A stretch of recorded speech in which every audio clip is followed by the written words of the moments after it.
స్వాతంత్ర దినోత్సవం జరుపుకోవాలని నిర్ణయం తీసుకుంది. అండ్ పాకిస్తాన్ అలర్ట్ అయింది. పాకిస్తాన్లో ఒక అవిభాజ్యమైన ప్రాంతం అని పాకిస్తాన్ పాలకులు, ప్రస్తుత సైనిక పాలకులు భావిస్తున్నారు. కానీ బలూచిస్తాన్ ఏంటంటే లిబరేషన్ మోడ్లోకి వెళ్ళిపోయింది. ఆల్రెడీ 2 ఏళ్ల క్రితం 1.5 years బ్యాక్ వాళ్ళు దే హ్యావ్ ఇనిషియేటెడ్ మొత్తం అన్ని రకాల చర్యలు మొదలెట్టారు. అంతర్జాతీయ సమాజానికి విజ్ఞప్తి కూడా పంపించుకున్నారు. యునైటెడ్ నేషన్స్ ఆర్గనైజేషన్, అలాగే మన దేశానికి కూడా వాళ్ళు లేఖలు రాశారు. మమ్మల్ని స్వతంత్ర దేశంగా గుర్తించండి అని. మనం అధికారికంగా గుర్తించలేదు, కానీ దానికి తగ్గ దౌత్యపరమైన సంబంధాలు నెరపడంలో భారతదేశం కూడా ప్రోయాక్టివ్గా వ్యవహరిస్తోంది. ఇది పాకిస్తాన్కి సహజంగానే కంటగింపుగా మారింది. ఇప్పుడు మొన్న మక్కాలో జరిగిన సమావేశంలో టర్కీ, పాకిస్తాన్, సౌదీ 3 దేశాలు కూడా త్రైపాక్షిక రక్షణ ఒప్పందానికి వచ్చాయి. అంటే ఈ ఒప్పందం ప్రకారం ఏంటంటే ఒక దేశం మీద ఎవరైనా దాడి చేస్తే మిగిలిన 2 దేశాలు కూడా సాయానికి రావాలి. సరే, సౌదీకి అర్ధ సైన్యమే, అది కూడా పాకిస్తాన్ పంపించేదే. టర్కీని అండర్ ఎస్టిమేట్ చేయడానికి వీల్లేదు. డ్రోన్స్ తోటి వాళ్ళు చేసిన విధ్వంసం మామూలుది కాదు. అండ్ ఆపరేషన్ సింధూర్ సమయంలో కూడా పాకిస్తాన్కి సహకరించింది టర్కీ. సో ఈ 3 ఇలా ఉంటే మరి భారతదేశం, ఇజ్రాయెల్ ఏ రకంగా వ్యవహరించబోతున్నాయి? మినిస్టర్ ఆఫ్ ఎక్స్టర్నల్ అఫైర్స్ ప్రతినిధి జైస్వాల్ మాట్లాడుతూ ఢిల్లీ అన్నీ గమనిస్తోంది అని చెప్పారు. ఢిల్లీయే కాదు, ఢిల్లీతో పాటు ఎన్ఎస్ఏ చీఫ్ అజిత్ దోవల్ కూడా మొత్తం గమనిస్తున్నారు. పాకిస్తాన్ అంచనా ప్రకారం, అనుమానం ప్రకారం, అభిప్రాయం ప్రకారం ఏంటంటే బలూచిస్తాన్లో ఈ ఉగ్రముఖలు, అంటే వాళ్ళ దృష్టిలో ఉగ్రముఖలు చేస్తున్న దాడుల వెనక ఉంది రీసెర్చ్ అండ్ అనాలిసిస్ వింగ్ ఉంది. అయి ఉండొచ్చు, దురంధరులు ఉంటారు, అది కూడా అయి ఉండొచ్చు. పాకిస్తాన్ అనుమానం. ఎందుకంటే Pakistan has been pleading innocence. భారతదేశంలో జరుగుతున్న ఉగ్రదాడుల వెనక వాళ్ళకు మాకు సంబంధం లేదు ఎలా చెప్తుందో భారత్ కూడా రేపు అలాగే చెప్పచ్చు. ఓవరాల్గా జియో పొలిటికల్ అఫైర్స్లో జరుగుతున్న ఈ చోటు చేసుకుంటున్న ఈ పరిణామాలు ఎలాంటి ఇంపాక్ట్ చూపించబోతున్నాయి అనే అంశానికి సంబంధించి బిగ్ డిబేట్లో మనతో పార్టిసిపేట్ చేస్తున్నారు అంబాసిడర్ డాక్టర్ వినోద్ గారు, దౌత్యవేత్త. నమస్తే అంబాసిడర్ గారు. అండ్ పేకేటి ప్రసాద్ గారు, జియో పొలిటికల్ అఫైర్స్ ఎక్స్పర్ట్. మామిడి గిరిధర్ గారు, geo political affairs expert. Chandu Sambasivarao గారు, అంతర్జాతీయ వ్యవహారాల నిపుణులు. అండ్ చాలా సునిశ్చితంగా ఇలాంటి అంశాలను అధ్యయనం చేస్తూ వస్తున్నారు. To start with ambassador doctor Vinod గారు, ఆగస్టు 7న మెక్కా అకార్డుని ఎలా చూడాలి? అండ్ వాళ్ళు చేసుకున్న త్రైపాక్షిక ఒప్పందం ప్రకారం పాకిస్తాన్ అణ్వాయుధ దాడికి తెగబడే ప్రమాదం ఏమన్నా కనిపిస్తోందా, లేకపోతే భయపడుతుందా? మీకు తోటి ప్యానలిస్టులు, మా ప్రేక్షకులకు నమస్కారం. అఫ్ కోర్స్ మనం ఏదైతే అనుకుంటున్నామో మెక్కాలో జరిగిన ట్రైపార్టైట్ అగ్రిమెంట్ ఏదైతే పాకిస్తాన్ ఇనిషియేటివ్ మ్యాక్సిమం ఏదైతే రిజల్ట్కి వచ్చిందో, నాటో తరహాలానే ఈ ముగ్గురిట్లో ఏ కంట్రీ మీద పైన దాడి జరిగితే ఆ కంట్రీయే కాదు అన్నిటి మీద దాడి జరిగినట్టే భావించి అందరూ డిఫెన్సివ్ యాక్ట్లో దిగాలన్నట్టు వాళ్ళ అగ్రిమెంట్లో వాళ్ళు రాసుకున్నారు. మీరే ముందే చెప్పారు కదా, సౌదీకేమో ఆర్థిక బలం, టర్కీకేమో ఆయుధాల బలం, దెన్ ఇక పాకిస్తాన్కి వచ్చేసరికి ఇక సైన్య బలం. ఇక్కడ వాళ్ళకి man and machine and then money, ఇవన్నీ ఎంక్యూ అంటాం కదా, అలా అవసరాన్ని బట్టి వాళ్ళు ఆలోచించి దాంట్లో పాకిస్తాన్ ఏమనుకుంటుందంటే ఓకే మేము మ్యాక్సిమం పైవట్ రోల్ అంటే ఇంపార్టెంట్ రోల్ మేమే పాటిస్తాము, చక్రం మేమే తిప్పగలుగుతాము అనే పద్ధతిలో వాళ్ళు పోయారు. అదే కాకుండా ఏంటంటే ముస్లిం వరల్డ్లో ఒక్కటే పాకిస్తాన్కే న్యూక్లియర్ వెపన్స్ ఉన్నాయి. సో సౌదీకి సివిలియన్ న్యూక్లియర్ ఫెసిలిటీస్ కల్పించుకోవచ్చని ట్రంప్ ఏదైతే అనౌన్స్ చేసిండో, సరే అది ఎంత దూరం పోతే తర్వాత సంగతి కానీ, but as on today now Pakistan feels we are the big power in the Muslim world. We can challenge అంటే ఎనీ అదర్ పవర్ అనే పద్ధతిలో వాళ్ళు ప్లాన్ వేసుకొని దానికి తగ్గట్టుగా అటు టర్కీ మీరు అన్నారు కదా, ఆపరేషన్ సింధూర్ టైంలో ఆల్మోస్ట్ టర్కీనే కదా ఆయుధాలు సప్లై చేసింది. China of course intelligence plus ఆయుధాలు ఇవన్నీ ఉన్నాయి కాబట్టి ఆ స్టేజ్కి వచ్చింది. అయితే దీనివల్ల మనకి ఎలా ఎఫెక్ట్ అవుతాం అది చాలా ఇంపార్టెంట్. మన దృష్టిలోనే, ఇండియాని దృష్టిలో పెట్టుకొని ఇప్పుడు మునీర్ అయినా, షహబాజ్ అయినా, ఎనీ అదర్ పాకిస్తాన్ లీడర్ అయినా వాళ్ళు ఎప్పటికీ దాన్నే ఫాలో అవుతారు. హౌ టు అంటే మన attack India, how to oppose India, how to at least resist. ఇప్పుడు ఆ స్టేజ్లో పోయినాయి. ఇప్పుడు అటాక్లన్నీ ఎన్నిసార్లు చేసి లాభాలు జరిగిపోయినారు. తర్వాత ఇంటర్నేషనల్ ఏరియాలో అపోజ్ చేసినా ఇప్పుడు మనం చూస్తున్న డెవలప్మెంట్స్ తర్వాత మనం మాట్లాడుకుంటాం. ఒక్కొక్క డెవలప్మెంట్ బయటకు వస్తుంది కాబట్టి వాళ్ళు చేసే అన్ని అప్పుడు ఫెయిల్డ్ స్టేట్ కాబట్టి ఇక పక్క దేశం మీద తోయటం అనేది జరుగుతుంది. ఆ పద్ధతిలో పాకిస్తాన్ బిహేవ్ చేస్తుంది. దాన్ని కప్పిపుచ్చుకోనికి ఒకటి. తర్వాత ఈ అన్ని అగ్రిమెంట్లు, ఈ అలజడులు ఇవన్నీ జరుగుతున్నాడు. ఒకటి మనం డీప్గా ఆలోచించినట్టయితే ఒక సీరియస్ గా ఆలోచిస్తున్నాడు టు టేక్ ఓవర్ కంట్రోల్ 100%. అంటే ఇంతకుముందు ఏదో షహబాజ్ ప్రైమ్ మినిస్టర్ పెట్టి ఇలా నడిపించుకోవటం కాకుండా ఇక యాయ్యా ఖాన్ కాంచి మొదలు పెట్టేసినట్టయితే ఇటువంటి పరిస్థితులు రాగానే వాళ్ళు ఇమ్మీడియట్ గా దే సీజ్ పవర్. ఆ పద్ధతిలో కూడా మునీర్ పర్సనల్ లేకపోతే వాళ్ళ ఆర్మీ ఇంట్రెస్ట్ మెయిన్ గా చూసుకున్నట్టయితే ఇంటర్నల్ అలజడులు ఏ జరుగుతున్నా అవి అలానే మలుచుకోవాలని చూస్తున్నారు. ఇంటర్నేషనల్ కూడా ఇప్పుడు మునీర్ క్లెయిమ్ చేసుకుంటున్నాడు కదా, ఏది ఇరాన్ అమెరికా వారిలో నేనే మీడియేటర్, నేనే ఇది పెద్ద చేస్తున్నాను. తర్వాత ఇటు ఈ ట్రైపార్టైట్ అగ్రిమెంట్ సౌదీ, మన టర్కీ, పాకిస్తాన్ ఏదైతే మెక్కాలో చేశారో అది పెద్ద అచీవ్మెంట్ అని ఆయన కూడా ప్రొజెక్ట్ చేసుకోవచ్చు. బట్ మనం అన్నట్టు మన ఎంబీఏ మన ministry of external affairs minister spokesperson అన్నట్టు we're observing, we're following it. And of course మనం ఏ దానికి మనం రియాక్ట్ కావాల్సిన అవసరం లేదు. బట్ దాని ఎఫెక్ట్స్ ఎలా ఉంటాయో మన భారతదేశం మీద అనేది, మన సౌత్ ఏషియా మీద, మన రీజనల్ ఈ ఏరియా అంతా ఎలా ఉంటుంది అనేది మాత్రం చాలా వరకు మనం ప్రభుత్వం గమనిస్తూనే ఉన్నది. దానివల్ల మనం పెద్దగా అంటే ఏమంటాము, ఏది we need not going to the panic situation అవసరం లేదు. But we have to be little serious about Pakistan's views. Pakistan ఇటువంటి అన్ని చేస్తుంది ఎందుకు అని అంటే ఇప్పుడు ఇంటర్నల్ గా జరిగేటన్నిటికి కూడా అన్ని సప్రెస్ చేయడానికి, డైవర్ట్ చేయడానికి ఇక ఇంకెవరు దొరుకుతారు, ఇక ఇండియా బూచి పెట్టుకొని ఇదని చేస్తుంటారు. కాబట్టి ఈ developments, internal developments, external developments Pakistan సంబంధించిన అయితే definitely we have to keep అంటే క్లోజ్ అంటే అబ్జర్వేషన్ పెట్టుకొని దాని ప్రకారం మనం కూడా రియాక్ట్ అవ్వాల్సి వస్తుంది. అనేది స్పష్టం అండి. మళ్ళీ మీ దగ్గరకు వస్తాను, ఒకసారి మావిడి గిరిధర్ గారి దగ్గరికి వెళ్తాం. మావిడి గిరిధర్ గారు, ఈ డెవలప్మెంట్స్ మక్కాలో జరిగిన ఒప్పందం తర్వాత భారతదేశాన్ని టార్గెట్ చేసి దూకుడుగా వెళ్లే పరిస్థితి ఏమన్నా కనిపిస్తుంది? ఇందాక అంబాసిడర్ గారు చెప్పినట్టు M-Cube, man, machine and money, ఈ మూడు ఒక్కొక్క దేశం దగ్గర ఉన్నాయి. అంటే ఒక చేతకాని నిస్సహాయ స్థితి, దుర్బల స్థితిలోకి వెళ్ళిన పాకిస్తాన్కి ఇది ఒక అవకాశంగా మారబోతుందా భారతదేశాన్ని టార్గెట్ చేయడానికి? పత్రిజీ, మీకు కోపానలిస్ట్ కి, మీ ప్రేక్షకులందరికీ నమస్కారాలండి. గమాల్ అబ్దుల్ నాసర్ అని చెప్పేసి ఈజిప్ట్ మాజీ రాష్ట్రపతి గతంలో ఇటువంటి ముస్లిం నేటో లాంటి తయారు చేస్తే ఎలా ఉంటుంది అని చెప్పి ఆయనను ఎవరో అడిగితే కనుక ఆయన చెప్పింది ఏంటంటే 53 దేశాలు ఇంటూ 0 అని చెప్పారు. ఇది ఆయన చెప్పిన విషయం, నేను చెప్పింది కాదు. కాబట్టి వీళ్ళు ఎన్ని కూటములు చేసుకున్నా కానీ కూడా వీళ్ళు ఇంకొకరి మీద ఆధారపడి ఉన్నారు కాబట్టి వాళ్ళకి అంత శక్తి లేదు. ఈ రోజు పాకిస్తాన్ చైనా మీద ఆధారపడుతుంది. 81% చైనా దగ్గర నుంచి వాడు కొనుక్కుంటే కానీ వాళ్ళకి గతి లేదు వాళ్ళకి. అలాగే మనకు సౌదీ అరేబియా 100% వాళ్ళు కంప్లీట్ గా మనం యుఎస్ఏ మీద ఆధారపడుతుంది. వీళ్ళు ముగ్గురికి కూడాను వేరే వేరే థియేటర్స్ లో శత్రువులుగానో లేదా ప్రత్యర్థులుగానో పనిచేస్తున్నారు. ఫర్ ఇన్స్టెన్స్ ఈ రోజు లిబియాలో చూస్తే కనుక మనకు టర్కీను, సౌదీ అరేబియా ప్రత్యర్థులు. అలాగే మనం ఇరాన్ సంబంధించి చూస్తే ఇక్కడ ఇరాన్ తోటి మైత్రి చేసే ప్రయత్నం పాకిస్తాన్ చేస్తుంటే సౌదీ అరేబియా వచ్చేసి దానికి ప్రత్యర్థులుగా ఉన్నారు. సో ఇవన్నీ కూడా ఏంటంటే అక్కడ ఏదో వాళ్ళకి లోపాయకార ఒప్పందం చేసుకోవడానికి వచ్చారు. ఒకరొకరి ఉద్దేశాలు వేరే ఉన్నాయి. కాబట్టి నిజంగా ఎవరి అవసరాలు వాళ్ళకంటూ ఏదైనా సమస్య వస్తే కనుక మిగతా ఇద్దరు వస్తారా అనేది పెద్ద ప్రశ్న. పాకిస్తాన్ అవసరం ఏంటి?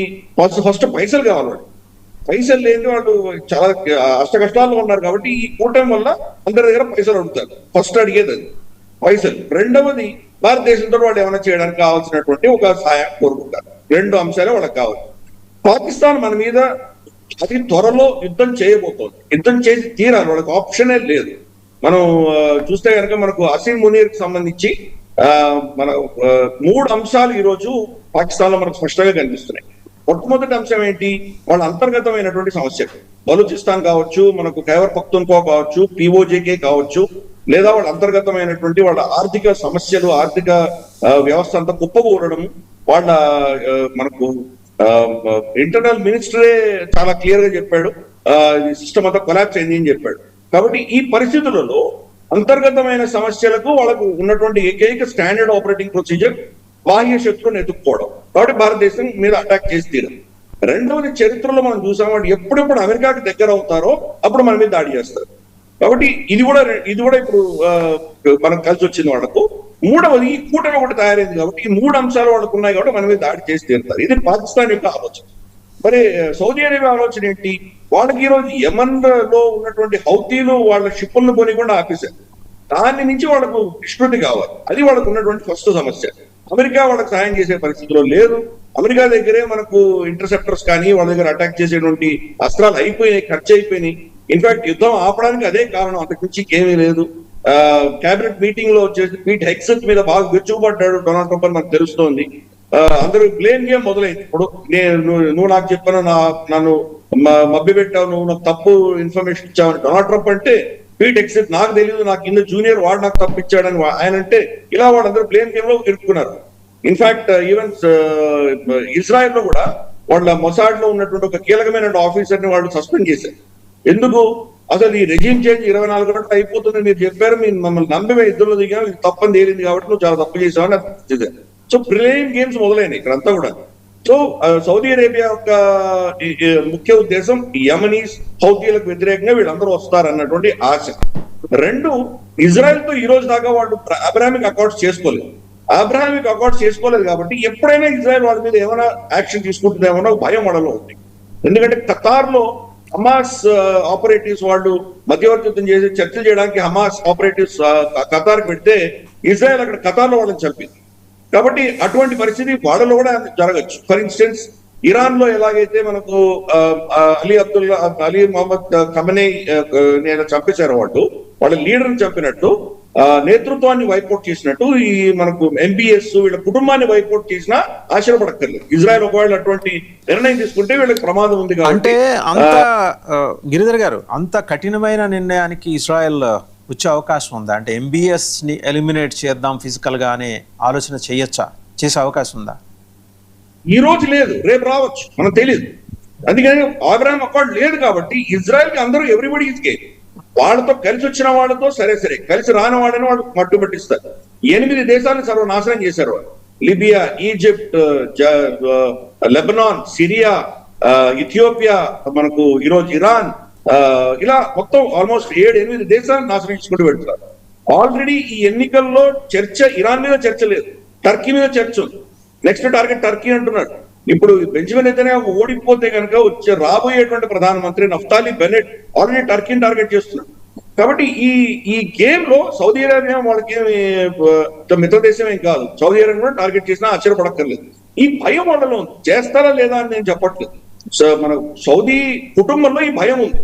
రేపటి రోజు ఇజ్రాయెల్ మన మీద అటువంటి డీక్యాపిటేషన్ అటాక్ చేస్తే మన పరిస్థితి ఏంటి? అందుకనే మనకు పాకిస్తాన్ న్యూక్లియర్ అంబ్రెల్లా కావాలి, మనకు టర్కీ యొక్క నేటో హస్తం కావాలి అని వాళ్ళు నిర్ణయించారు. వాళ్ళకు ఉన్నటువంటి 2 శత్రువులు, యమనీస్, హౌతీలు, తర్వాత ఇజ్రాయెల్. అది వాళ్ళు చూసుకుంటారు. టర్కీ పరిస్థితి ఏంటి? టర్కీ వాళ్ళు ఒక ఫస్ట్ ఈ సున్నీ కూటమిలో వాళ్ళు టేకా వేయాలి, వాళ్ళు ఒక ఖలీఫ్ అవ్వాలి. కాబట్టి మొత్తం ఈ కూటమిలో నేనే స్థానంలో ఉండాలి. 2, వీళ్ళు చేస్తున్నటువంటి అబ్రాహామిక్ అకార్డ్స్ కి కౌంటర్ అగ్రిమెంట్స్ మనం చేసుకోవాలి. 3, షియా దేశాలకు వ్యతిరేకంగా సున్నీ దేశాలకు కూటమి తయారవ్వాలి, దానికి నేను నేతృత్వం వహించాలి. అది టర్కీ యొక్క ఆశయం. ప్లస్ టర్కీ ఏంటంటే కనుక టర్కీకి తెలుసు ఈ రోజు కాకపోతే రేపు కాకపోతే ఎల్లుండి ఏదో 4, 5, 6 సంవత్సరాల్లో ఇజ్రాయెల్ టర్కీని టార్గెట్ చేసి తీరుతుంది. నేటోలో ఉందా, నేటోలో లేదా, దానికి సమస్య లేదు, వీళ్ళు అయినా టార్గెట్ చేసి తీరుతారు. ఒక్కసారి వాళ్ళు ఆలోచన చేశారంటే కొన్ని సంవత్సరాలు పడుతుంది, బట్ టార్గెట్ చేసి తీరుతారు. పరిస్థితి సద్దాం హుసేన్ లేపడానికి వాళ్ళు ఒక కృత్రిమమైనటువంటి ఒక నెరేటివ్ క్రియేట్ చేశారు, ఇక్కడ వెపన్స్ ఆఫ్ మాస్ డిస్ట్రక్షన్స్ ఉన్నాయని. అలాగే ఇరాన్ టార్గెట్ చేయడానికి వీళ్ళు ఏదో న్యూక్లియర్ బాంబ్ వచ్చే వారంలో తయారు చేస్తున్నారని ఒక కృత్రిమంగా తయారు చేశారు. కాబట్టి వీళ్ళు ఒక ప్లాన్, పథకం ప్రకారం ఒక 5 ఏళ్ళు 6 ఏళ్లలో కొడతారు. కాబట్టి ఈ కూటములు అన్నీ ఉంటే కనుక కొంత నాకు సెక్యూరిటీ ఉంటుంది, అమెరికా నా రక్షణకి రాదు అని వీళ్ళందరూ నిర్ణయించారు. ఎందుకంటే ఇలా అట్టర్ ఫ్లాప్ అయిపోయారు. వీళ్ళు ఇరాన్ అటాక్స్ ఏం చేసిందంటే ఫస్ట్ బహ్రెయిన్, ఖతారు, తర్వాత మన కువైట్, యుఏఈ, ఇక్కడ ఉన్నటువంటి స్థావరాలన్నీ కొట్టారు. వీళ్ళు ఏం చేశారు, ఇక్కడ నుంచి దూరంగా తీసుకువెళ్ళి జార్డన్ లో పెట్టుకుంది. జార్డన్ నుంచి చాలా దూరం. సెకండ్ రౌండ్ ఆఫ్ అటాక్ మొన్న 13 రోజుల అటాక్ లో జార్డన్ మీద కొట్టారు. సో అమెరికా అక్కడి నుంచి మొత్తం గల్ఫ్ ప్రాంతం నుంచి వెళ్ళిపోవాల్సి వచ్చే పరిస్థితి. వాళ్ళ స్థావరాల్లో లేరు, వాళ్ళు 5 స్టార్ హోటల్లో కూర్చున్నారు వాళ్ళు. అందుకని ఆ పరిస్థితి అమెరికాకు ఉంది కాబట్టి అమెరికా మన రక్షణకు రాదు అని నిర్ణయం చేసుకొని వీళ్ళు ఈ కూటమి పెట్టుకున్నారు. ఈ కూటమి నేను ఇందాక చెప్పినట్లు వీళ్ళందరూ కూడా ఇక్కడ బయట ఉన్నటువంటి శక్తుల మీద డిపెండ్ అయి ఉన్నారు కాబట్టి వీళ్ళు నిజంగా ఏమీ చేయలేరు, చేసేటువంటి శక్తి పరిస్థితులు లేవు వీళ్ళకు. బట్ అమెరికా క్షీణించే కొద్దీ ఎవరో ఈ గ్యాప్ ని ఫిల్ చేస్తారు. ప్రస్తుతానికి ఇది ఒక అటెంప్ట్ జరిగింది. సౌదీ అరేబియా ఏంటంటే ఒక బెలూన్ వదిలింది అనుకుందాం, ట్రై చేస్తాం, ఇది ఈ కూటమి ఎలా వెళ్తుందో చూద్దామని ప్రయత్నం చేస్తున్నారు. దీనికి ప్రత్యామ్నాయంగా గల్ఫ్ జీసీసీలోనే యుఏఈ భారతదేశంతో ఇజ్రాయెల్ తోటి పెడుతుంది. కాబట్టి రెండు కూటమి తయారైంది. ఇజ్రాయెల్ బహుశా రేపటి రోజు మనకు ఇథియోపియాలో సొమాలి ల్యాండ్ అని వాళ్ళు రికగ్నైజ్ చేసింది. సొమాలి ల్యాండ్ లో వాళ్ళు ఎటువంటి చర్యలు చేయబోతున్నారో తెలియదు మనకి. కాబట్టి నెక్స్ట్ కౌంటర్ అటాక్స్ ఏమవుతుందో తెలియదు మనకి. ఇది అవ్వంగానే ఈ మక్కా అకార్డు సంతకం అవ్వంగానే 24 గంటల లోపలే బెంజమిన్ నెతన్యాహు మన ప్రధానమంత్రి మోదీ గారికి ఫోన్ చేశారు. సో ఇది చాలా కీలకమైన డెవలప్మెంట్. ఎందుకంటే దీన్ని ఎలా కౌంటర్ చేయాలని ఆల్రెడీ పవర్ కలుపుతున్నారు వీళ్ళందరూ కూడా. ప్లస్ మనం అగ్ని-4 టెస్ట్ చేసాం. జస్ట్ 4 రోజులు టెస్ట్ చేసి ఈ అకార్డు సంతకం పెట్టడానికి జస్ట్ 2 రోజులు టెస్ట్ చేసాం. టెస్ట్ చేస్తే ఏమియన్ అని చెప్పేసి ఒక హ్యాండిల్, చాలా పాపులర్ హ్యాండిల్ ఎక్స్ లో, అతను దీని పరిధి ఎంతవరకు ఉంటుంది అని ఒక మ్యాప్ పెట్టాడు. ఆ మ్యాప్ లో ఈ యొక్క మిసైల్ యొక్క రీచ్ అన్నది టర్కీ మొత్తం కవర్ చేస్తుంది. మన దేశంలో చర్చ లేదు కానీ టర్కీలో చర్చ మొదలైంది. మనకు భారతదేశం నుండి అడ్వర్సరీ రేపు పాకిస్తాన్ తో వాళ్ళకి యుద్ధం జరిగితే కనుక మన మీద కూడా టార్గెట్ చేస్తారు. ఎందుకంటే గతంలో ఆల్రెడీ మనం అర్మేనియాకి మన అస్త్రాలు ఇస్తున్నాం, ఇప్పుడు కూడా ఇస్తున్నాము, గ్రీస్ కి ఇస్తున్నాం, మనం సైప్రస్ ని మనం సపోర్ట్ చేస్తున్నాము, టర్కీని సరౌండ్ చేస్తున్నాం. కాబట్టి టర్కీ మీద భారతదేశం కూడా టార్గెట్ చేస్తుందని వాళ్ళకి భయం పడుతుంది. అందుకని వాడు మళ్ళీ వాళ్ళు కూడా ఈ కూటమిలో వెళ్ళాల్సిన అవసరం గారు మళ్ళీ వస్తాం మీ దగ్గరికి. ఒకసారి చందు సాంబశివరావు గారి దగ్గర. చందు సాంబశివరావు గారు, ఎంబీఎస్ హత్యకి ఫిజికల్గా ఎలిమినేట్ చేయడానికి ఎంబీఎస్ని, సౌదీ ప్రిన్స్ని ఒకవేళ ఇజ్రాయెల్ ప్రయత్నిస్తే కనుక ఇస్లామిక్ నేషన్స్ కన్సాలిడేట్ అయ్యి ఒక్క తాటి మీదకి వచ్చే సూచన ఏమన్నా కనిపిస్తుందా? ఇది ప్యూర్లీ హైపోథెటికల్, అంటే దేర్ ఇస్ అ పాసిబిలిటీ అని మాత్రమే ప్రస్తావన చేశారు. ఎందుకంటే ఇజ్రాయెల్ ఏ క్షణంలో ఎలా రియాక్ట్ అవుతుంది, వాళ్ళ దేశ అవసరాల నిమిత్తం, దేశ రక్షణ కోసం వాళ్ళు ఏ రకంగా రంగంలోకి దిగుతారనేది మోస్ట్ అన్ప్రెడిక్టబుల్. నమస్తే గారు, మీకు ప్యానెల్లో ఉన్న పెద్దలందరికీ కూడా ప్రేక్షకులకు నమస్కారం. ఐ థింక్ గిరిధర్ గారు, అంబాసిడర్ గారు చాలా చక్కటి విషయాలు ఆల్రెడీ ఎక్స్ప్లెయిన్ చేశారు. ఇక్కడ మనం గమనించాల్సింది ఏంటంటే ఈ వెస్ట్ ఏషియన్ కంట్రీస్ లో ఎస్పెషల్లీ ఇస్లామిక్ బ్లాక్ ఏదైతే ఉందో వాళ్ళు ఎప్పుడు కూడా ఏ పరిస్థితుల్లో కూడా ఎవరో ఒకళ్ళు సున్నాగా ఉంటారు. కాబట్టి వీళ్ళందరూ దగ్గరకు వచ్చిన ఇందాకేదో గ్రీక్ మ్యాజీ ప్రెసిడెంట్ గారు చెప్పినట్టుగా అది సున్నాగానే మిగిలిపోద్ది. ఎందుకు అది హిస్టరీ చెప్తుంది. వాళ్ళు ఎప్పుడైనా చూడండి, వాళ్ళు మిగతా ఏ బ్లాక్ తోటి వాళ్ళు ఫైట్ చేసే పరిస్థితుల్లో ఉండరు. వాళ్ళని కట్టడి చేయడానికి ఇజ్రాయెల్ ఎటు ఉంటుంది, ఇజ్రాయెల్ కు తోడుగా పనిచేసే అనేక దేశాలు బలమైన కూటమిగా ఉంటాయి. ఇక దాన్ని తప్పుకోవడానికి అవకాశం లేదు ప్రస్తుతానికి. కాబట్టి వీళ్ళు ఇస్లామిక్ దేశాలు ఏదో ఒక బ్లాక్ అయిపోతే మిలిటరీ పవర్ అంతా అక్యుములేట్ చేసుకుంటే వాళ్ళని ఎవరినో ఏదో చేస్తారంటే ఎవరిని ఏం చేయలేరు. బహుశా వాళ్ళలో వాళ్ళు కొట్టుకుని ఇంకో కొత్త సమస్యని ఐడెంటిఫై చేస్తారు. అది I think that's my take on it. రెండవది, యాక్చువల్గా ఇక్కడ ఈ రేపు ఇండిపెండెన్స్ డేగా సెలబ్రేట్ చేసుకుంటున్నటువంటి బలోచ్ పీపుల్ ని మనం ఎలా అర్థం చేసుకోవాలి, బలోచిస్తాన్ లో ఏం జరుగుతుంది, దాని మీద గత 2-3 రోజులుగా నేషనల్లీ ఇంటర్నేషనల్లీ అనేక కథనాలు వస్తున్నాయి, అనేక వ్యాఖ్యానాలు కూడా చేస్తున్నారు. దీన్ని సంపూర్ణమైన స్వాతంత్ర్యంగా చూసినా చూడకపోయినా ఐ థింక్ బిఎల్ఎఫ్లు వాళ్ళ ఎఫర్ట్స్, ఆ గ్రూప్స్ అన్ని కూడా ఫైనల్ గా ఇండిపెండెన్స్ కోసం ట్రై చేస్తున్న గ్రూప్స్ గా రికగ్నైజ్ చేయబడుతున్నాయి. దానికైతే దగ్గరకు వచ్చేసారు. ఇంతకు ముందు మనం ఎప్పుడు కూడా పాకిస్తాన్ మీడియా కానివ్వండి, ఇంకొకళ్ళు కానివ్వండి, బిఎల్ఏని ఏదో ఒక insurgency group, armed group, rebellious group అనే మాట్లాడేవాళ్ళు. దాని వల్ల ఇంటర్నేషనల్ ప్లాట్ఫామ్ లో బలూచిస్తాన్ ఇండిపెండెన్స్ కోసం ట్రై చేస్తున్నటువంటి ఫ్రీడమ్ ఫైటర్స్ గాను, ఫ్రీడమ్ కోసం చేస్తున్నటువంటి మూవ్మెంట్ గాను ఎప్పుడైతే మనం మాట్లాడటం స్టార్ట్ చేస్తామో definitely with in next few years, if not tomorrow, రేపటికి రేపు విడిపోయి వాళ్ళు ఇండిపెండెంట్ సావరిన్ కంట్రీగా అవతారం ఎత్తి వాళ్ళు గవర్న్ చేసుకునే అవకాశం లేకపోయినప్పటికీ I think they are very very close అన్నది మాత్రం అర్థమవుతుంది. That becomes a very key. ఇది ఇండియా వర్సెస్ పాకిస్తాన్ అనుకోండి, ఇండియా వర్సెస్ ఇండియాకి టర్కీకి డైరెక్ట్ గా ఏం లేకపోయినా ఇండైరెక్ట్ గా ఏవో మనం థ్రెడ్స్ చూస్తున్నాం కదా, ఇలాంటి థ్రెడ్స్ అన్నిటికీ కూడా, లేదా సిపెక్ విషయంలో కూడా, చైనా పాకిస్తాన్ ఎకనామిక్ కారిడార్ విషయంలో కూడా బలూచిస్తాన్ ఇండిపెండెన్స్ అనేది is going to be the game changer. ఈ గేమ్ చేంజ్ మీద ఎవరెవరికైతే ఇంట్రెస్ట్ ఉంటుందో డెఫినెట్లీ వాళ్ళందరూ కూడా వాచ్ చేస్తుంటారు. India is one of them. మనకి డైరెక్ట్ గా మిలిటరీ ఇంట్రెస్ట్ లేకపోయినా, మన వాళ్ళతో డైరెక్ట్ గా ఏం చేయకపోయినా కానీ we have enough interest to watch the developments. అదే మన దోవల్ గారు చెప్పినా కానీ, మన మినిస్టర్ ఆఫ్ ఎక్స్టర్నల్ అఫైర్స్ చెప్పినా మనకేం డైరెక్ట్ గా ఇన్వాల్వ్మెంట్ లేదు, ఇంట్రెస్ట్ లేదు. At the same time we want to observe what is going on. We have been observing, we are observing అని చెప్తున్నారు. Which is a very strategic and diplomatic statement we can make. ఇది పాకిస్తాన్కి నచ్చదు. మనం observe చేస్తున్నామంటే దాని అర్థం ఏదో పాకిస్తాన్కి తెలుసు. కాబట్టి వాళ్ళు ముందుగానే భుజాలు తడుముకుంటూ ఏదేదో డిస్పరేట్ ఎలిమెంట్స్ ని ఒక చోటకు తెచ్చుకుంటూ ఏదో ఒక ట్రైపార్టైట్ అగ్రిమెంట్ చేశారు అనుకోండి. ఇప్పుడు సౌదీ అరేబియా ఏం చేస్తుంది ఇండియా విషయంలో? దాని ఇంట్రెస్ట్లు ఏంటి? టర్కీకి ఇండియా మీద ఏం చేయాలనుకున్నా కానీ టర్కీ డైరెక్ట్ గా ఏం చేయగలదు? టర్కీ ఇలాంటి వాళ్ళని ఏజెంట్స్ గా ఉపయోగించుకున్నా, పార్ట్నర్స్ గా ఉపయోగించుకున్నా వాళ్ళు ఏం చేయగలరు? మనం దీనికి ఆల్రెడీ ఐ థింక్ ఒక ఫ్యూ ఇయర్స్ అహెడ్ ఉన్నాం, లేదా ఒక టెక్నాలజికల్లీ ఒక జనరేషన్ అహెడ్ ఉన్నాం మనం. అగ్ని-4 అనే ICBM మీరు ఎక్కడెక్కడ కదిలినా కానీ అక్కడక్కడ మనం కవర్ చేయగలం already.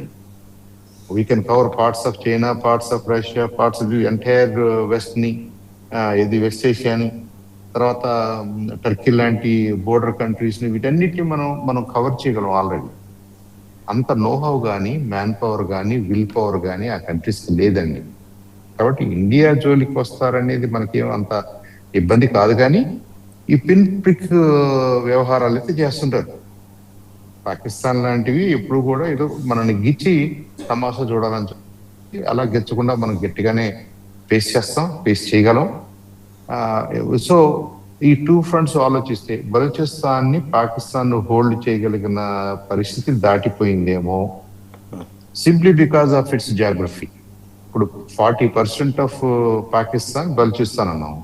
Balochistan is mountainous area అన్నాం. డిస్పరేట్ గ్రూప్స్ ఉంటాయి, స్పార్స్ పాపులేషన్ ఉంటుంది. అక్కడికి వెళ్ళి పాకిస్తాన్ కంటూ పెద్దగా ఇంటెలిజెన్స్ ఏమి ఉండదు. క్రూడ్ ఫోర్సే వాడాలని ట్రై చేస్తారు, కానీ ఆ క్రూడ్ ఫోర్స్ వాడగలిగిన రీజియన్ కాదది. So I think sooner or later Pakistan is going to lose Balochistan independent కంట్రీగా ఇవాల్వ్ అయ్యే అవకాశాలు కనిపిస్తుంది, మెండుగా కనిపిస్తుంది. I think that itself will be a safety wall for rest of us. కాబట్టి వీళ్ళేదో మేము ఒక తాటి మీదకి వస్తున్నాము, NATO లైక్ ఆర్గనైజేషన్ క్రియేట్ చేస్తున్నాము అనేవి I think it will be a fertile exercise అని నా అభిప్రాయం. రైట్ సాంబశివరావు గారు, మళ్ళీ వస్తాం ఇది కనుక. పేకేటి ప్రసాద్ గారు, ఒక అలార్మింగ్ సిచ్యుయేషన్ అయితే ప్రివేల్ అయినట్టుగా కనిపిస్తుంది. అంటే బలూచి యోధులు, సరే వాళ్ళని ఫ్రీడమ్ ఫైటర్స్ అని బలూచి ప్రజలు భావిస్తారు, పాకిస్తాన్ వాళ్ళని ఉగ్రవాదులు ఉంటుంది. సరే, వాళ్ళు తీసుకుంటున్న డిఫరెంట్ టర్న్స్ పాకిస్తాన్ని సఫికేట్ చేస్తున్నారు. ఆల్రెడీ క్వెట్టా సరౌండింగ్స్లో కందకాలు తవ్వేశారు. పాకిస్తాన్ భూభాగం నుంచి ఇక్కడికి బలూచిస్తాన్కి రావడానికి వీలు లేకుండా ఈ పాకిస్తాన్ సైన్యం కానీ, పాకిస్తాన్ పోలీస్ యంత్రాంగం కానీ, ఇతర సాయుధ బలగాలు కానీ అన్నీ చేశారు. ఎక్కడికక్కడ దాడులు చేస్తున్నారు. అయితే బలూచిస్తాన్కి ఉన్న ఒక ప్రధానమైన బలహీనత ఏంటంటే వాళ్ళకేమీ ఎయిర్ ఫోర్స్ అలాంటిది ఏమీ లేదు. అంటే ఇప్పుడు ఏదో వాడు ప్రకటించుకుంటున్నారు రేపు స్వాతంత్రం, వాళ్ళ మీద వైమానిక దాడులకి పాకిస్తాన్ తెగబడితే పరిస్థితులు ఎలా ఉండబోతున్నాయి? ఎలాంటి పరిస్థితులు ఉత్పన్నం కాబోతున్నాయి? మొదటిగా చర్చలో పాల్గొంటున్న పెద్దలందరికీ నమస్కారం అండి. అలాగే ప్రేక్షకులకు కూడా శుభోదయం. బలూచిస్తాన్ విషయంలో వచ్చే ముందు మొదటిగా ఇక్కడ ఈ అంశాలు ఉన్నాయి కదా, కొన్ని ఈ టర్కీ ఇంకా వీళ్ళు కూడా ఉన్నాయి కదా. ముఖ్యంగా ఇక్కడ చూడాల్సిన అంశం ఏంటంటే యుఎస్ మీద నమ్మకం పోయింది. యుఎస్ ఆఫ్ వాళ్ళ డిఫెన్స్ అంబ్రెల్లా కింద వచ్చే వాళ్ళకి ఇప్పుడు ఎవరికి ఏ దేశాలకి నమ్మకం లేదు. అందు గురించి World War II తర్వాత కూడా అసలు పీస్ నేషన్ గా ఉండే జపాన్ కూడా వాళ్ళ ఫైటర్లకి వాటిలకి ఇప్పుడు ఇన్వెస్ట్మెంట్లు చేస్తున్నారు. భారతదేశం అలాగే మిగతా దేశాలతో ఒప్పందాలు చేసుకుంటున్నారు. సౌదీ కూడా బాగా అర్థమైంది ఈ విషయము. సో అందు గురించి వాళ్ళు ఏం చేస్తున్నారంటే మిగతా వాళ్ళ వైపు చూస్తున్నారు, మిగతా పార్ట్నర్ల కేసు చూస్తున్నారు. యూరోప్కి వెళ్దామా అంటే యూరోప్ వాళ్ళు మొదటిగా ఇప్పుడు రష్యాతో వాళ్ళు దీంట్లో యుద్ధంలో ఉన్నారు గత 4-5 సంవత్సరాల నుంచి. ఇంకా మిగిలిన ఆప్షన్లు ఏమున్నాయి వాళ్ళకి? సరే, పాకిస్తాన్ వాడికి ఎప్పుడు కావాల్సింది ఒక చిప్ప పట్టుకుని వెళ్తూ ఉంటాడు కాబట్టి పాకిస్తాన్ ఏదో న్యూక్లియర్ పవర్ అంటున్నాడు కాబట్టి వాళ్ళు ఒకళ్ళు ఉన్నారు. ఇంకొకళ్ళు చూసుకుంటే టర్కీ. ఇదే అంటే టెక్నాలజీ పరంగా డ్రోన్స్ కానివ్వండి, కొన్ని నేవీ పరంగా కానివ్వండి, టర్కీ కొంచెం అడ్వాన్స్. అయితే ఇక్కడ అంశం చూడాల్సింది ఏంటంటే ఈ ఒప్పందం ఏం కొత్తదేం కాదు. సౌదీకి పాకిస్తాన్కి ఆల్రెడీ జరిగిన ఒప్పందం ఉంది. అయితే ఆఫ్ఘనిస్తాన్లు లేకపోతే బలూచ్లు వీళ్ళ మీద యుద్ధం చేస్తూ ఉంటే వీళ్ళు ఏం మాట్లాడలేదు సౌదీ వాళ్ళు. అలాగే ఇరాన్ వాళ్ళు హౌతీలు పాకిస్తాన్ మీద ఇరాన్ మీద అటాక్ వీళ్ళ సౌదీ మీద అటాక్ చేస్తుంటే పాకిస్తాన్ ఏం మాట్లాడలేదు. అంటే ఏదో మీడియాకి చూపించడానికి బాగానే ఉంది కానీ ఆన్ ద గ్రౌండ్ ఇది వర్కౌట్ అవ్వట్లేదు. యాక్చువల్లీ సౌదీ కూడా పరోక్షంగా ఇస్లామిక్ రాడికలిజంకి కాంట్రిబ్యూట్ చేసింది. ఇప్పుడు అది సౌదీ వాళ్ళకి వచ్చిన సమస్య. పాకిస్తాన్కి ఆర్థికంగా ఇబ్బందుల్లో ఉన్నారు, అందు గురించి ఆర్మీ వాళ్ళని వాళ్ళని పంపించి ఆ బాడీ షాపింగ్లో పంపించుకుని వాళ్ళ ద్వారా వచ్చే డబ్బుని వీళ్ళు ఏదో రొటేషన్ చేసుకునే పనిలో వాళ్ళు ఉన్నారు. ఇప్పుడు టర్కీ వాళ్ళకి వచ్చిన సమస్యల్లో ఏంటంటే ఇన్ఫ్లేషన్ చాలా విపరీతంగా పెరిగిపోయింది, వాళ్ళకి టూరిజం కూడా తగ్గిపోయింది. దాంతోపాటు ఇజ్రాయెల్ వాళ్ళు కూడా టార్గెట్ చేయబోతున్నారు. సో అందుగురించి ఇటువంటి సమస్యల వల్ల వీళ్ళ ఒప్పందం చేసుకున్నారు. కానీ యాక్చువల్లీ టర్కీకి సౌదీకి మధ్య అంటే ఈ సున్నీ ముస్లిం వరల్డ్లో మేము గొప్ప అంటే మేము గొప్ప అనే కాంపిటీషన్ కూడా ఒకటి నడుస్తుందండి. సో వీటిలో అయిపోయిన తర్వాత నెక్స్ట్ ఇప్పుడు వచ్చినప్పుడు ఇక్కడ పాకిస్తాన్లో అంతర్గతంగా సమస్యలు, బలూచ్ సమస్యలు చాలా విపరీతంగా పెరిగాయి. వీళ్ళు 11th ఆగస్టునే ఎందుకు ఎంచుకున్నారు అనేది చూస్తే మనము 11th ఆగస్ట్ 1947లో బ్రిటిష్ వాళ్ళకి ఖాన్ ఆఫ్ కలత్కి ఒక ఒప్పందం జరిగిందండి. అంటే బ్రిటిష్ వాళ్ళ దగ్గర నుంచి ఫ్రీడమ్ వచ్చేసినట్టు అనేది. సో అప్పటి నుంచి కూడా వాళ్ళు 11th ఆగస్ట్ని వాళ్ళ ఫ్రీడమ్ అంటే ఇండిపెండెన్స్ డేగా జరుపుకుంటున్నారు. దీంట్లో కొత్తదేం లేదు. అయితే వీళ్ళు అంటే పాకిస్తాన్ ఎప్పుడు భాగం కాదు ఈ బలూచిస్తాన్ ప్రాంతం. కానీ 1948లో మొత్తం ఫోర్సెస్ అన్ని తీసుకొచ్చి వాళ్ళకి ఇష్టం లేకపోయినా సరే ఆ కింగ్ ఆఫ్ కలత్ ఎవరైతే ఉన్నారో ఆయన మెడ వంచి ఒప్పందం చేసుకుని ఆ ప్రాంతాన్ని లాక్కున్నారు. అయితే బలూచిస్తాన్ ప్రాంతం చూస్తే మొత్తం పాకిస్తాన్లో చూసుకుంటే 43.7 మొత్తం ఆ ప్రాంతం ఉండేది geographically. Natural resources, oil, gold, ఇంకా మినరల్స్ అవన్నీ ఆ ప్రాంతంలో ఉన్నాయి. సో కానీ వీళ్ళ పాపులేషన్ 1.5 crores. పాకిస్తాన్ వాళ్ళ మొత్తం మీద ఎక్కువ పంజాబ్ ఈ ప్రాంతంలో ఎక్కడైతే ఉందో మొత్తం ఆ అంతా వాళ్ళకి వచ్చే పాపులేషన్ 15 crores. అయితే డిస్ట్రిబ్యూషన్ ఆఫ్ రిసోర్సెస్ ఎక్కువ ఇక్కడి నుంచి వస్తున్నాయి. కానీ వీళ్ళ మీద నిత్యావసరాలు కూడా స్కూల్లో లేకపోతే హాస్పిటల్ ఇవేం లేకపోవడంతో వీళ్ళు తిరగబడ్డారు, అన్ని విధాలు తిరగబడ్డారు. అంటే ఆయుధ పోరాటాలు చేస్తున్నారు శాంతియుతంగా. మెహరన్ బలూచ్ అనే ఆవిడ కూడా వాళ్ళు కూడా పోరాడుతున్నారు. వీళ్ళు క్రమేపీ ఏంటంటే అక్కడ డెమోగ్రఫిక్స్ చేంజ్ చేసే పనిలో పాకిస్తాన్ వాళ్ళు పడ్డారు, ఎస్పెషల్లీ కరాచీ ఈ ప్రాంతంలో వాళ్ళు. సో అందు గురించి వాళ్ళకి కడుపు మంట వచ్చి మా ప్రాణాలు ఉంటే ఉన్నాయి పోతే పోయాయి అని తిరగబడుతున్నారు. సో వాళ్ళకి మీరు చెప్పినట్టు వాళ్ళకి ఎయిర్ ఫోర్స్ పరంగా ఎయిర్ పవర్ పరంగా వాళ్ళకి ఏం లేదు. కానీ ఎక్కడెక్కడ వెతుకుతారు? అన్ని కొండ ప్రాంతాలు లేకపోతే మిగతా ఈ ప్రాంతాలు కదా. ఎక్కడ వెళ్ళి ఎవరిని అటాక్ చేస్తారు అక్కడ? వీళ్ళేంటి సూసైడ్ అటాక్ చేయడానికి రెడీగా ఉన్నారు. సో ఎప్పుడైతే సూసైడ్ అటాక్ చేయడానికి ఉన్నారో పాకిస్తాన్కి ఆల్రెడీ వాళ్ళకి తినడానికి కూడా తిండి లేక అందరి దగ్గర అప్పులు తెచ్చుకుని చేస్తున్న వాళ్ళు ఎన్ని రోజులని వాళ్ళు యుద్ధం చేయగలుగుతారు? సో కాస్ట్ ఆఫ్ వార్ విపరీతంగా పెరుగుతుంది. వీళ్ళు దేనికైనా తెగించారు. పాకిస్తాన్లో వాళ్ళు అలా ఉన్నారా? పాకిస్తాన్లో వాళ్ళ సోల్జర్స్ అలా ఉన్నారా? వీళ్ళు ఏం చేస్తున్నారు ఇప్పుడు పిఓజేకేలో చూడండి, మిగతా ప్రాంతాల్లో కూడా చూస్తే వాళ్ళ ఆర్మీ వాళ్ళ యూనిఫామ్లు ఏవైతే ఉన్నాయో ప్యాంట్లు తీసి బయట ఆరేస్తున్నారు. అంటే దానికి ఏంటి వాళ్ళకి, అరే మీరు మా దగ్గరకు వస్తే మిమ్మల్ని ఇలా చేస్తామని ఒక ఇండికేషన్ ఇస్తున్నారు. అటువంటి దాంట్లో ఇంకా ముఖ్యంగా చూసుకోవాల్సిన అంశము చైనా వాడి పరిస్థితి ఏంటి. ఆల్రెడీ ఈ సిపెక్లో వాళ్ళు దగ్గర దగ్గర $42 బిలియన్ వాళ్ళు ఇన్వెస్ట్మెంట్ చేశారు. విపరీతమైన నష్టాల్లో ఉన్నారు. గ్వాదర్ పోర్ట్ దగ్గర వాళ్ళు అక్కడ దాన్ని దాంట్లో ఏదైనా చేద్దాం అనుకుంటున్నారు, ఏమి చేయలేకపోతున్నారు. ఈ మలక్కా నుంచే వాళ్ళకి 83% ఎగుమతులు దిగుమతులు. అది మనం దాన్ని చోక్ చేస్తే వీళ్ళ పరిస్థితి ఏంటి? చైనా వాళ్ళకి ఆ భయం చేతే కదా ఈ belt and road initiative start చేసింది. సో అందు గురించి ఏంటంటే ఈ బలూచిస్తాన్లో ఉండే సమస్య చైనాకి ఎక్కువ అవుతుంది.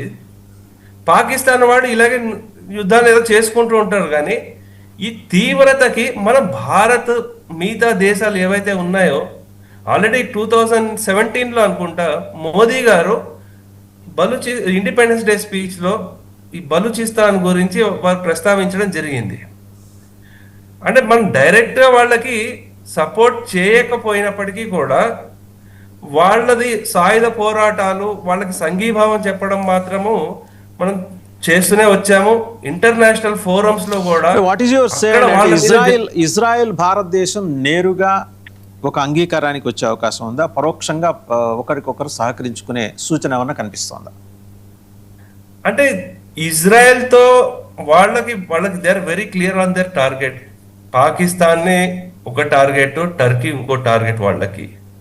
సో అందు గురించి వాళ్ళు కూడా అంటే ఇంటెలిజెన్స్ లేకపోతే హైటెక్ వెపన్స్ సైడ్ ఏమైనా సపోర్ట్ చేసే అవకాశం అయితే ఉంది, కానీ దాని గురించి ఇంకా క్లియర్ కట్ స్టేట్మెంట్ ఎక్కడ రావడం లేదు. దానికి ఎలా చేస్తారంటే ప్రత్యక్షంగా కాకపోయినా పరోక్షంగా చేసే అవకాశం తప్పకుండా ఉందండి. రైట్ అండి, మళ్ళీ మీ దగ్గరకు వస్తాను. అంబాసిడర్ గారు 2-3 అంశాలు ఇక్కడ స్పష్టంగా కనిపిస్తున్నాయి.